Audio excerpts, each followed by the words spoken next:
Hello everyone, स्वागत है आप सभी का हमारे YouTube channel Rahul sir online पे। आई होप आप सभी बच्चों ने हमारे पहले 7 लेक्चर अच्छे से देख लिया होगा। और मैंने जो कंटेंट आपको दिया है एकदम 100% गारंटी के साथ मैं बोल रहा हूँ आपको कि अगर हर एक लेक्चर हमारा अगर ढंग से देख लिया भाई तो पॉलिनोमियल आपके लिए 100% परफेक्ट हो जाएगा। मतलब जो सवाल एग्जाम में आते हैं, जिस टाइप के सवाल प्रीवियस एग्जाम में सारे सवाल मैंने इस पीपीटी में ये चैनल में हम आपको दे रहे। बस आपको देखते रहना है और नोट्स बनाना है। जिस बच्चों को थोड़ा सा भी डाउट जाता है तुरंत आपको कमेंट लिखना है, सो दैट हमारे पास वो कमेंट आएगा तो हम तुरंत उसका जवाब दे पाए।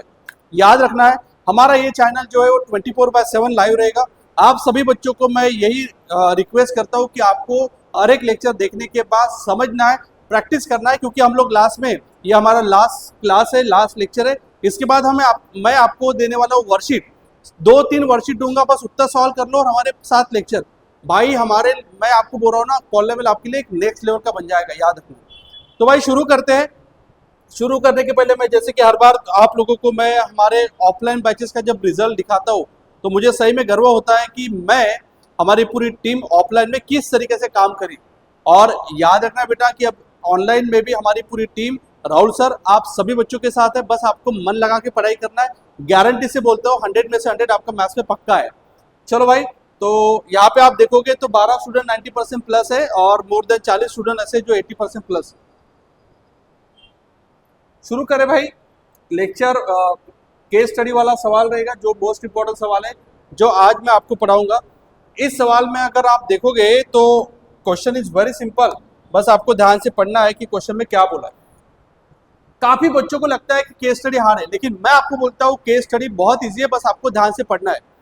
ये सवाल में अगर आपने देखा है तो इस सवाल में क्या बोला, डाइविंग बोर्ड। मतलब क्या हो रहा है कि एक स्विमिंग पूल है, वहां पे एक डाइविंग बोर्ड है, वहां से वो जंप कर रहा है स्विमिंग पूल में। तो अभी से यार वहां पे जो शेप बनेगा वो पैराबोला बनेगा, लेकिन वो जो पैराबोला पर रहेगा वो डाउनवर्ड रहेगा। और जब भी डाउनवर्ड रहता है, डाउनवर्ड ये शब्द यूज होता है तो निगेटिव लगता है, याद है।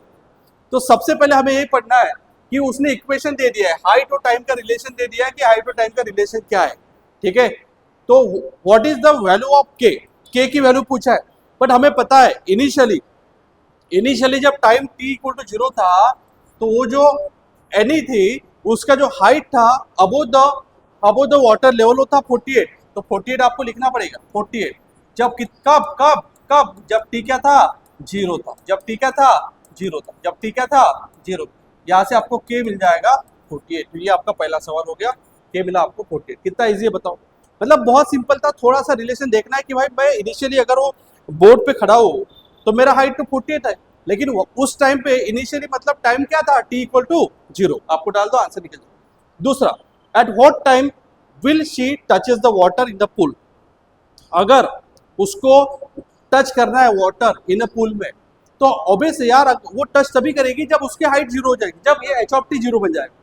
जब ये h ऑफ t 0 बनेगा तभी तो टच करेगी, अदरवाइज वो तो 48 मीटर अबो है कि नहीं, वो तो 48 मीटर अबो है, लेकिन उसके हाइट 48 मीटर अबो नहीं होती। जब 0 होगा तभी तो वो टच करेगी। इसका ये मतलब है जब सेकंड सवाल बनाना है तो आपको h ऑफ t 0 पकड़ना पड़ेगा। h of t 0 -16 plus 8t और ये था आपका 48। माइनस से मल्टीप्लाई कर दो या 8 से डिवाइड करो। 8 से डिवाइड करोगे तो ये होगा 2t² plus t plus 6 equal to 0। अब इसको सॉल्व कैसे करोगे, 6 इंटू 2 होता है -12। -12 के ऐसे फैक्टर गिराओ कि +1 आना चाहिए, तो होता है 4 into -3। So that 4 plus -3 equal to -1। So 2t² plus 4t minus 3t plus 6 equal to 0। यहाँ से आप -2t कॉमन निकालो, अंदर रहेगा सॉरी एक मिनट गड़बड़ नहीं होना है। हाँ, कोई भी बच्चा गड़बड़ नहीं करेगा, ध्यान से करना है आपको क्वेश्चन, हर एक क्वेश्चन को ध्यान से करना है। मैं यहाँ पे करवाता हूँ। सो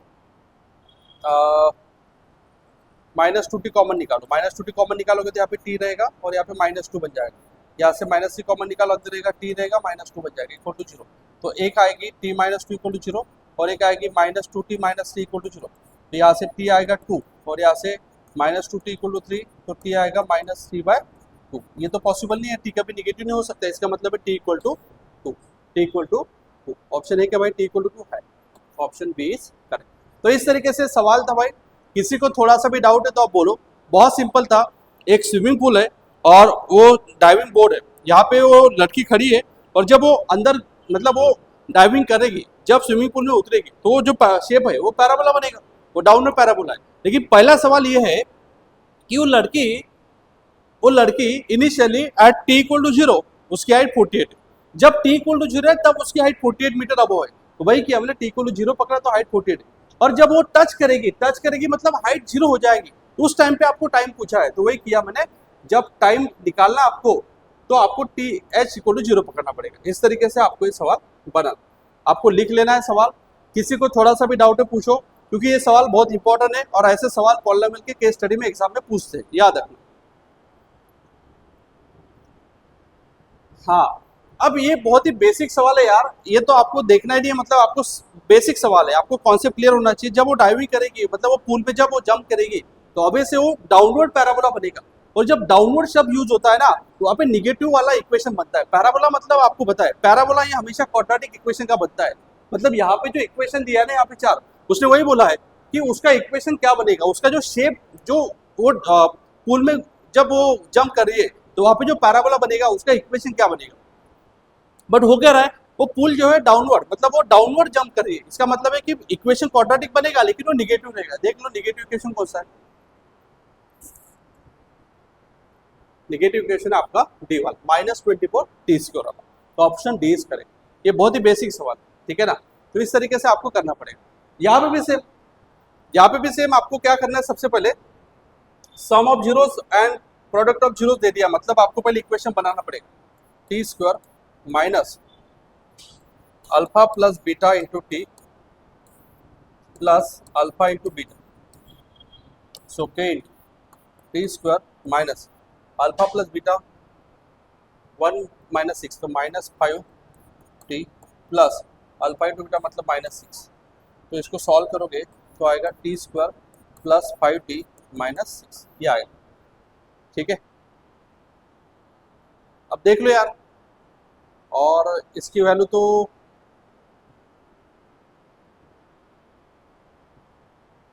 इन the feet above the water at any time t, then the q of t is equal to, q of t क्या रहेगा, क्यू ऑफ t क्या रहेगा बता। तो यहाँ पे दिख रहा है जुगाड़ अगर किया मैंने तो ऑब्वियसली ये आपका -24 है ना, यहाँ पे तो -24 यहाँ पे डालोगे आप, तो -24 जब डालोगे तो ये होगा -24 T square -24 into 5 into T plus 24 into 6, ठीक है, तो गड़बड़ हो जाएगी। तो यहाँ पे दिख रहा है मेरे को निगेटिव जो है वो ये तो प्लस आ रहा है ना, ये प्लस आ रहा है, ये दो निगेटिव जा रहे हैं, तो ऑप्शन क्या रहेगा इसका, ये वाला ऑप्शन बी रहेगा, ऑप्शन बी, क्योंकि यहाँ पे निगेटिव आ रहा है ना, तो इसको अगर निगेटिव से मल्टीप्लाई किया तो ये निगेटिव या पॉजिटिव बराबर है, ऑप्शन बी इज करेक्ट, कि आपको इक्वेशन को मैच करना है कि कौन सा ऑप्शन करेक्ट रहेगा। मतलब जब भी आपको पैराबोला की केस स्टडी वाले सवाल आते हैं तो थोड़ा देखना है, जब वो जंप करिए तो पैराबोला बन रहा ऑब्वियस है, लेकिन वो डाउनवर्ड है इसलिए आपको निगेटिव साइन देना पड़ेगा, याद रखना, ठीक है। चलो, तो नेक्स्ट सवाल भी सेम है भाई, अगर ये सवाल आप देखोगे तो सेम है केस स्टडी का, ये 4 नंबर 3 नंबर के लिए एग्जाम में आता है, लेकिन बहुत ही सिंपल है, डोंट वरी, आपको जस्ट देखना है, समझ में आ जाएगा।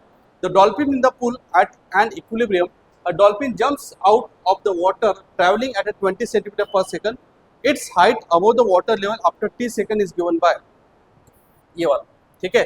विच of the following types of graph represent, अरे यार ये तो क्वाड्रेटिक है ना, क्वाड्रेटिक है मतलब पैराबोला बनेगा, लेकिन डिग्री जो है 2 है, तो डिग्री के सामने से कौन सा साइन है बोलो, नेगेटिव, इसलिए जो पैराबोला बनेगा वो कौन सा बनेगा बोलो, डाउनवर्ड पैराबोला, डाउनवर्ड पैराबोला, याद है, क्वाड्रेटिक है इसका मतलब पैराबोला बनेगा, लेकिन नेगेटिव साइन आ रहा है इसलिए इसका मतलब downward parabola.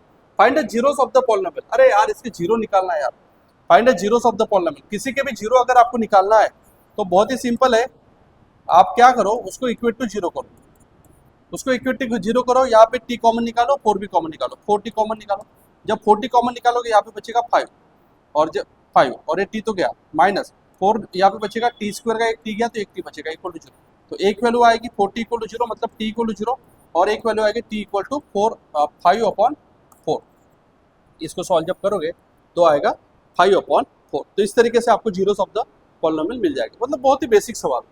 What will be the value of h, अरे यार ये t t की वैल्यू 2/3 इसमें डाल दो तो आपको h मिल जाएगा। तो h of t is equal to हो जाएगा 20 into 2/3 minus 16 into t square मतलब 4/9। सॉल्व कर लो इसको, ये बनेगा 40/3 माइनस ये होगा 64/9, तो इसे मल्टीप्लाई कर दो बेसिक हो जाएगा, तो 120 बनेगा। 120 माइनस 64/9 और इसका जब सॉल्व करोगे ये 6 बनेगा, कैरी 1 ठीक, कैरी 1 12 से 6, 10 से 4 6, कैरी 1 12 से 7 5 और 0, 56/9। सो बहुत ही बेसिक सवाल थे भाई, कि आपने कर लिया। किसी को अगर थोड़ा सा भी डाउट है आप बोल दो। आई होप आप सभी बच्चों को केस स्टडी के सवाल समझ में आ गए, और ये सवाल इंपॉर्टेंट है, ज़्यादा तो नहीं आता है केस स्टडी के पॉलिनोमियल के, लेकिन 2 सवाल जो मैंने पढ़ा है वो आपको ढंग से करना है, ठीक है। और इसके बाद ये हमारा चैप्टर भी खत्म होता है। मैंने ऑब्जेक्टिव सवाल भी आपको करवाया, केस स्टडी वाले सवाल भी करवाए और 2 नंबर 3 नंबर वाले सवाल भी करवाए। बस अभी आप सभी स्टूडेंट को मेरी यही रिक्वेस्ट है कि इस राहुल सर ऑनलाइन चैनल को आपकी सपोर्ट की जरूरत है, आपके प्यार की जरूरत है। बस आपको ये चैनल, हमारा ये जो चैनल है भाई, इसको लाइक सब्सक्राइब करना है और बहुत सारे अपने दोस्तों के साथ शेयर भी करना है। और जितना ज़्यादा शेयर कर सकते हो उतना करो भाई, क्योंकि स्टार्टिंग है और मैं आपके लिए मेहनत कर रहा हूँ। बस आपका यही सपोर्ट चाहिए। चलो मिलते हैं नेक्स्ट वीडियो में, तब तक बाय बाय।